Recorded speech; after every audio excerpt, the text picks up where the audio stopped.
Hey guys, what's up? This is Sandy Legend, and I'm here to give a review for Hunter x Hunter episode 123. It's hard to believe that we've come this far with the show, considering like the constant waiting we have to do every single week and the stretching out they've done with recent episodes. But we're finally here. The King versus Netero is about to go down, but unfortunately this week they decided to sidetrack with a different plot line, which is Ikalgo. Ikalgo this week, pretty much the whole episode centered mainly around him. So you have Ikalgo that's still sobbing since like 2 episodes ago when he wasn't able to kill Bravada, and then you have Welfin come inside and pretty much wants to take him up. For what reason it isn't quite explained, but apparently it's said because he seemed like an easy target at the time. To be honest, I've seen a lot of people criticizing this episode, saying that, oh, we wanted to see the King, we wanted to see what's going down with the King. But if you're me, then you must have felt that this episode really helped develop characters, especially Ikalgo and Welfin, which we thought really was a non-factor. I mean, if you think about this gyro he was talking about, it was actually a character that was mentioned much early on into the arc. Maybe, if I remember correctly, it was in the early 80s.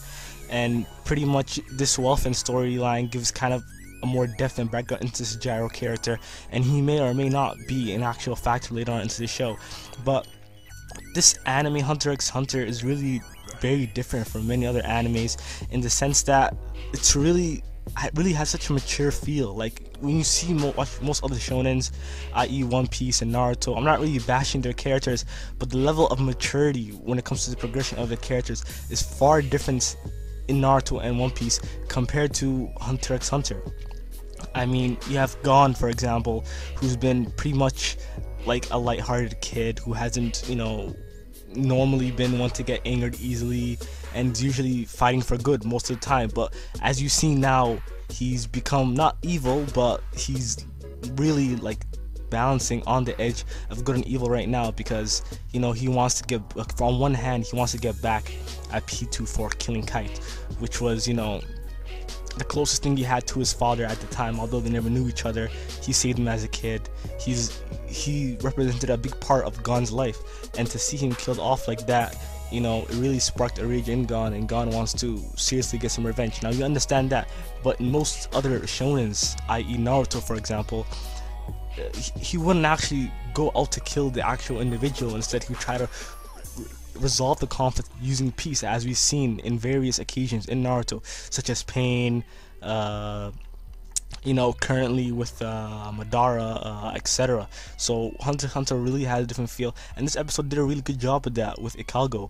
Ikalgo's character, in my opinion, is really good. I mean, in the sense that he kind of gives a relief from all the tension and action, and gives you like a real face of a real dose of humanity. Like you want to see, like, his position is sort of like the average person, like what would an average person do in the situation when he's entrusted with such a big task like rescuing Palm, and then he has to go through all this stuff, like having to kill someone, which is really out of his nature, since he's never been one to kill individuals. Instead, he's just been a pawn this whole time. But having a big role and having faith put upon his shoulders, Ikalgo really, we see the whole different side of Ikalgo, which we've never seen so far.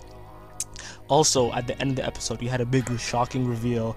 Well, it wasn't too shocking since it was really mentioned early on, but you see Palm, and well, at least it's what we believe to be Palm, is born from a cocoon from which we seem to think that she's been turned into a chimera ant, and Palm is really like one of those characters where you're thinking, oh, she has no role in this, she has no importance. But I mean, seeing her turn into an ant, like, I want to know what will be Gon's reaction, what will be Killu's reaction. Judging by the preview, it'll be Killu without have to face her. But a character like Palm, who's although she wasn't really like a close friend of Gon and Killu's, she did prove to have some kind of relationship with the 2 kids, and I just want to see what Killu's reaction will be. I mean, Palm has really been like a sort of like a comic relief earlier, but now that she's converted into Chimera, and I really want to see the reactions. So if you guys like what you what you see in this review. Don't be afraid to subscribe, comment, rate, like, all those good stuff. And as always, guys, have a great day.